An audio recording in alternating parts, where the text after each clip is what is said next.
Poďakovanie za úrodu patrí v Dovalove už k niekoľkoročnej tradícii. Na príprave sa už 4. rok podieľala Komisia pre mestskú časť Dovalovo spolu so svojimi poslancami Libušou Štievčekovou a Jánom Porubenom v spolupráci s mestom Liptovský Hrad. Sobotné oktobrové popoludnie tak mohli diváci prežiť s ľudovými piesňami v podaní divadelného súboru Atak 9 s eligonkárom Romanom Juščákom.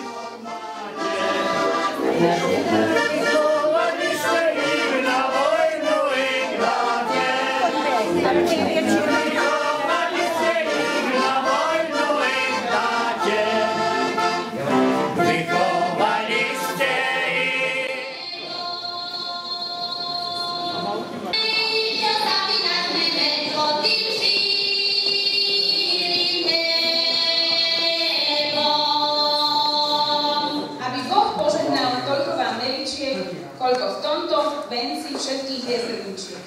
Aby sme spoločne poďakovali za dary zeme. Pozdravujem ťa, potok bublavý, čo dolu dedinou sa vyvinieš.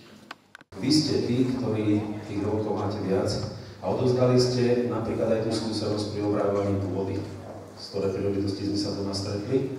Dnešné popoludnie, ktoré tu známe a znáte, zvlášť aj my, milí jubilanti, je popoludní, kedy chceme ďakovať, pretože aj to pozvanie bolo pri príležitosti poďakovania za úrody zeme.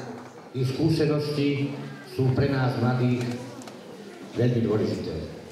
Od nich sa učíme, od nich poznávame pravdu, oni sú pre nás všetko.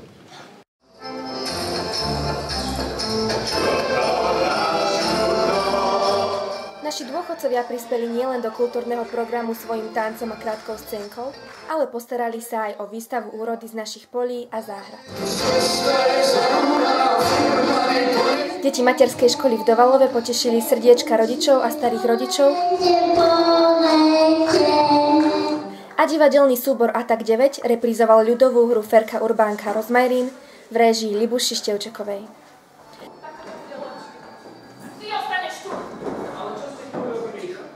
Programu bol venovaný jubilantom, ktorí tento polrok oslávia svoje okrúhliny. K tomu, že sa dožívate významného jubilea a v relatívne dobrom zdraví, tak to robíme veľmi radi, lebo nie každému sa to podarí. Tá kytica kvetov je naozaj veľmi bohatá. Skúste si teraz spomenúť na svojich starých rodičov, na svojich rodičov. Na to, ako ste v detskom veku preskakovali potoky, trhali nohavice, ako ste dostali od mamy bitku, keď ste si zamazali sukne alebo gate. Do programu pre nich prispela aj najmladšia návštevníčka tohto nádherného podujatia.